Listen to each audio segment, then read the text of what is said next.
William Morris Agency, Beverly Hills, September 1961. The meeting was scheduled for 3 p.m. By 2:45, everyone was in the conference room except the person the meeting was about. 7 men in suits sat around a mahogany table, contracts, legal pads, fountain pens lined up like soldiers. At the head of the table sat Abe Lastfogel, president of the William Morris Agency. 64 years old, built the agency from nothing, represented everyone who mattered in Hollywood. To his right, 3 studio executives, Universal, Paramount, Warner Brothers.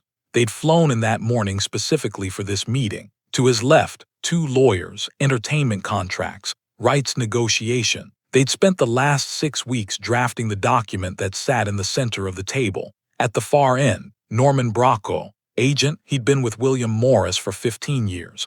He represented Frank Sinatra. The document was 43 pages, single-spaced, legal language. It outlined a 5-picture deal with Universal back-end participation, creative approval, and a guaranteed minimum of $3 million.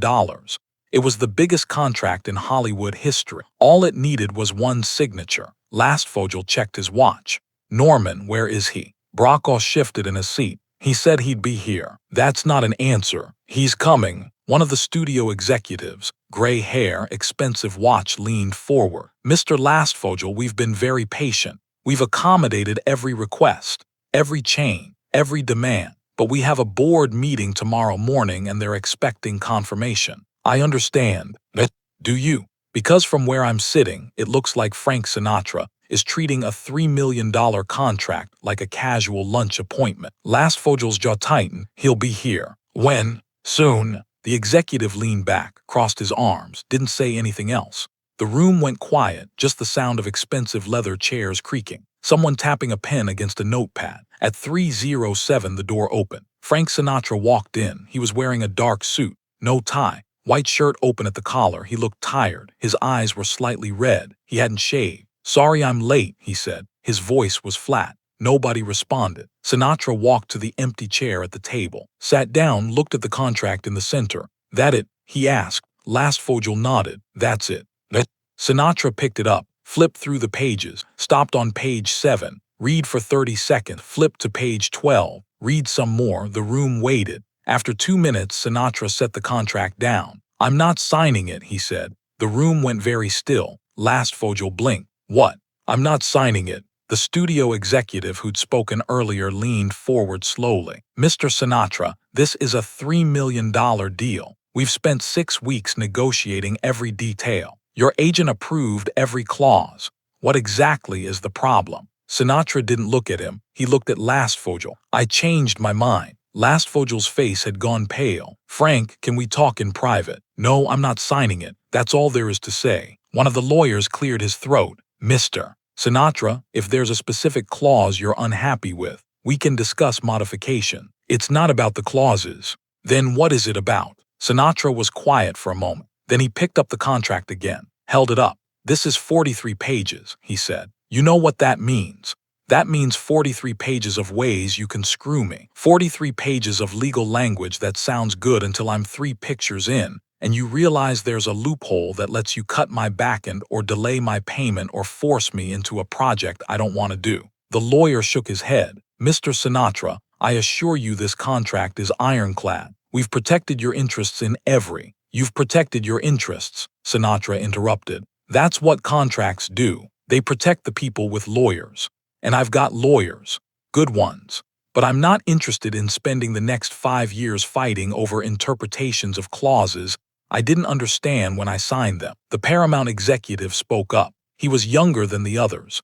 Maybe 45, expensive suit. Mr. Sinatra, contracts are standard in this industry. Everyone works under them. Jimmy Stewart, Cary Grant, Brando, if you want to work in Hollywood, you sign contracts. Sinatra looked at him. Then I won't work in Hollywood. The room went silent again. Lastfogel stood up. Frank, can we please step outside for a moment? No, Frank.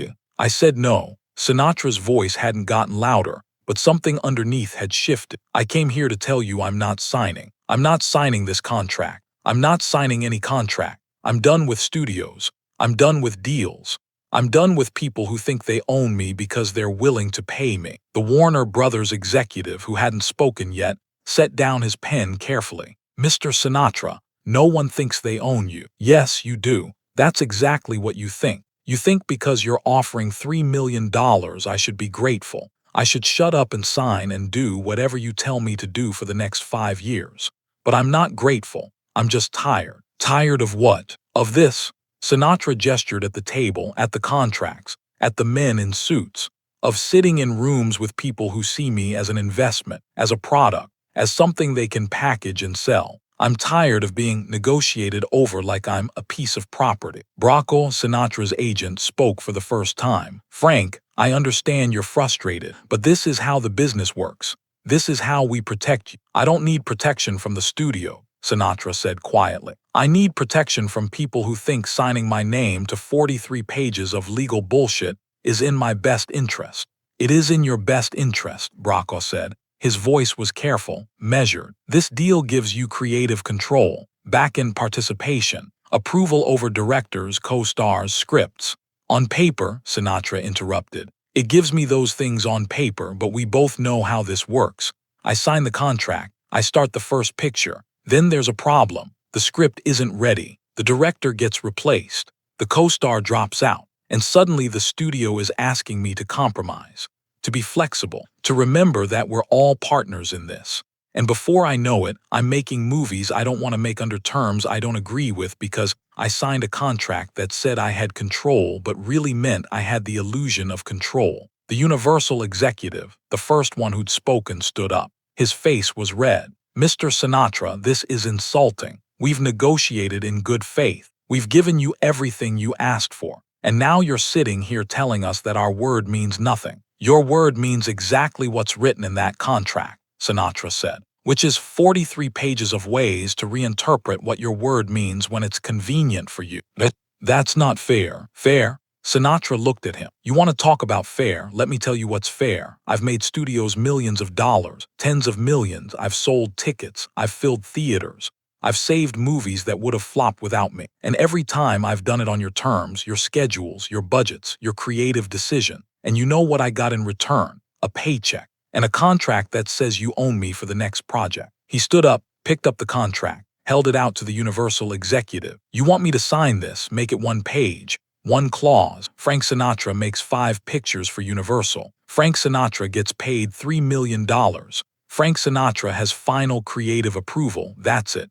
No loopholes, no legal language, no 43 pages of ways to screw me. Just one page that says what we both know it should say. The executive didn't take the contract. That's not how contracts work. I know, that's why I'm not signing. Last Fogel stepped between them. His voice was urgent now, almost pleading. Frank, please, let's take a break. Let's go to my office and talk this through. There's nothing to talk through, Sinatra said. He set the contract back on the table. I'm not signing. I'm not doing the deal. I'm done. He walked toward the door. Frank, Bracco stood up. If you walk out of this room without signing, these studios won't work with you again. You understand that? They'll blacklist you. They'll make sure no one in Hollywood touches you. Sinatra stopped at the door, turned back. Let them, he said quietly. He walked out. The door closed behind him. For 10 seconds, nobody moved. Then the Universal executive slammed his hand on the table. That son of a bitch just walked away from $3 million. He's unstable, the Paramount executive said. Emotional, we should have seen this coming. The Warner Brothers executive didn't say anything. He just gathered his papers and stood up. Last Fogel sat down heavily in his chair. He looked at Bracco. Can you fix this? Bracco shook his head slowly. I don't think so. Why not? Because he's right. The room stared at him. What did you just say? The Universal executive asked. He's right, Bracco repeated. This contract is 43 pages because we don't trust each other, because we're all trying to protect ourselves from scenarios that might never happen. And Frank is tired of living under that kind of arrangement. He's tired of being treated like he's one clause away from screwing you or being screwed by you. So what are we supposed to do? Last Fogel asked. Just let him walk. I don't think you have a choice. We have a $3 million offer on the table, which he doesn't want. The Universal executive leaned forward. What does he want? Bracco thought about it. Respect, trust, the ability to make movies without 43 pages of legal language telling him how. That's not realistic. Maybe not, but that's what he wants.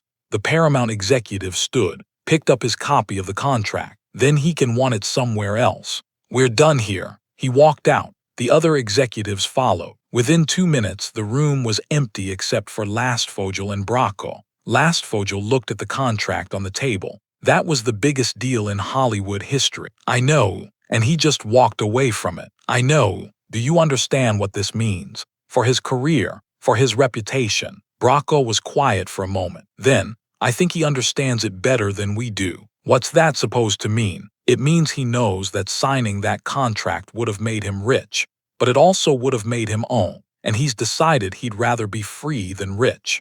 Lastfogel stared at him. That's the stupidest thing I've ever heard. Maybe, but it's also the bravest. The story spread through Hollywood in 48 hours. Frank Sinatra walked away from $3 million.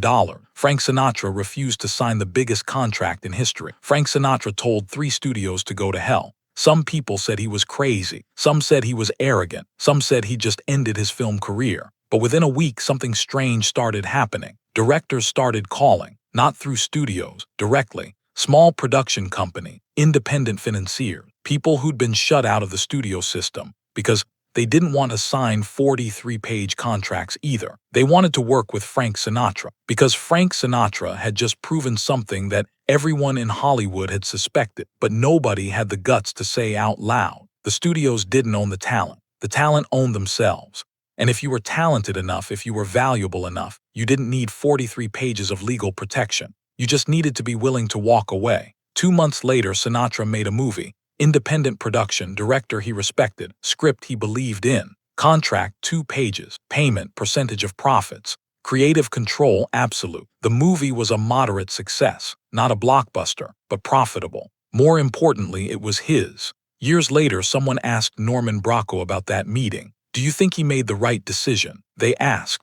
Bracco thought for a long time. At the time, no, I thought he was destroying his career. I thought he was letting emotion override logic, but looking back, yeah, he made the right decision. Why? Because that contract would have made him rich, but walking away from it made him free. And for someone like Frank, freedom was worth more than money. But he could have had both. He could have signed the contract and still been free. No, Bracco said, he couldn't, because the moment you sign a 43-page contract, you're not free anymore. You're managed, controlled, owned in ways you don't even realize until it's too late. Frank understood that, and he chose freedom, even if it meant less money, especially if it meant less money, because money is temporary. But the reputation you build, the respect people have for you because you were willing to walk away from money, that lasts forever. And people did respect him for it. Bracco smiled. The people who mattered did. The ones who understood what he'd done. The ones who realized that saying no to $3 million